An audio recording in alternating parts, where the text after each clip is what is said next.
Hey, I am Deanna and I am on our homestead, and there was a freeze last night. So let's get to all these plants I tried to warm up before the freeze. Let's start with the peach tree. All right, so I filled up the bottom with some mulch, and underneath that it's actually pine needle. You can see a little bit coming out right here, but these are the blossoms and it's still green here. So the frost last night here did not hurt the peach tree. Let's go look at something else. This here is my mulberry bush. This is either my mulberry bush or this is my mulberry bush. I think this is the blackberry bush. So this could be the blackberry bush and the other one could be the mulberry bush. Or this is the blackberry bush and this one is the mulberry bush. I brought them at the same time. I am studying the leaves now. So that could be the blackberry bush because the leaves. So we'll see. But this is the blueberry bush. Everyone remembers the blueberry bush from last year. Beautiful flowers starting to come back on. Again, I had to put mulch at the base of it to keep it warm. Here I have pine needle and some leaves keeping this pear tree warm. But still see green. Everything is good. The pear tree is good. So that was the blueberry, the mulberry, peach, blackberry. This one is the raspberry, and this is the stick for the raspberry that's been cut back. So I want to see the green. There it is. Raspberries are okay. That green is what we're looking for. That lets me know it survived the frost. Let's cover that back up. Got all tucked in. All right. Let's look at this one. This is the plum tree. Again, I covered the bottom base with mulch. I mainly use the pine needles and leaves. I'm using only things I have on my property. I am not trying to spend tons and tons of money on gardening stuff like I did last year. So none of that. Only using what we need.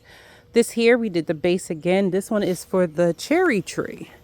And I know the cherry tree stayed warm and is okay because of this green right here. This is what made me realize it was great. And as I got closer, I started to see some nubs. You see that nub? Right. So the cherry tree is okay. Let's get over here. This here is my grapevine.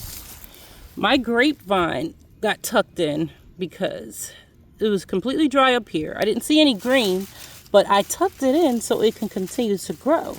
So when I look down in here, I'm starting to see a little green to the vine that's connected to the ground. So that will grow. I don't have it tied tight.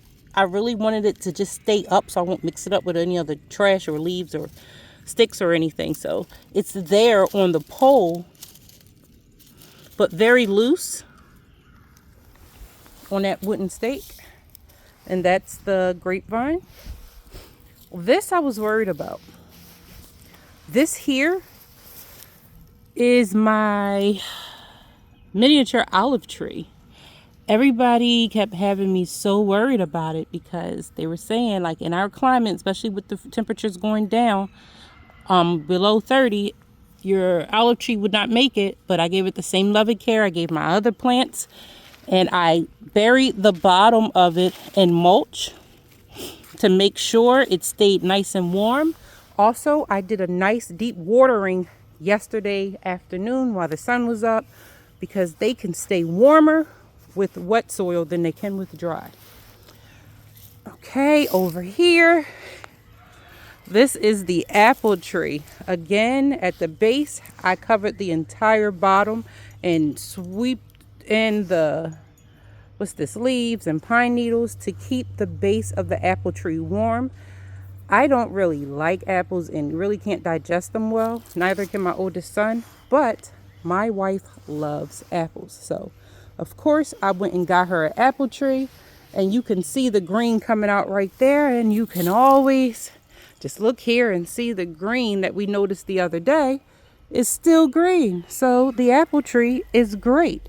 So me tucking all of them in yesterday after a deep water is how they stay alive in this weather. But come over here. I just want to show you this real quick. And later on, I'll put up a video of the plants I actually have inside in my makeshift greenhouse.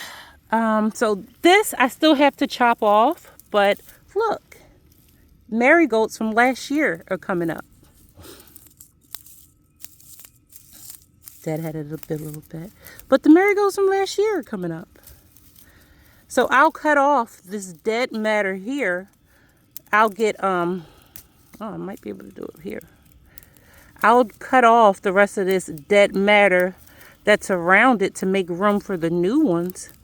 So I'll have to get my pruning scissors and I'll make that look better than this. But the dead matter is actually just breaking off. See, it breaks right off. Like I can bend it and it breaks right off because it's like a stick. So I'll get my pruning scissors for the rest of this. But yeah, marigolds. These are the ones that I planted in fall. So these were the yellow and green, no, the yellow and orange ones. So these were the orange ones. And I had a fiery mix, but I think I had that on the other side. And look at this. Does anyone know their herbs and have apothecary genes like I do? This here is dead nettle. Dead nettle is in the same family as stinging nettle, except no sting. I did try this in a tea. The leaves are great for tea. It has so many great benefits to it. And because I take care of this part of the property with different types of natural fertilizers, it grew nice and big for me. And these here are a part of my private stash of dead nettle. So that's what this is, dead nettle. Another way to know that spring is here. So that was it. I'll have to do the rest of the cutting down of the, see this one here. This also was marigolds, but no green came up yet. And the whole thing just died, which is fine. I'll replant marigolds from somewhere else. And this was the compost pile that I had to get started. Because I used all the compost that was made throughout last year on the trees and different plants that I plant. But started getting the mix together, getting things together. You can kind of see a spider web going through it. But yep, this is where I mix my compost and throw all different types of ingredients in and bury it. And again, this is the people area. So I am a permaculture artist, and that is my part of outside that I was worried about because of the frost. Thanks for watching. See you next time.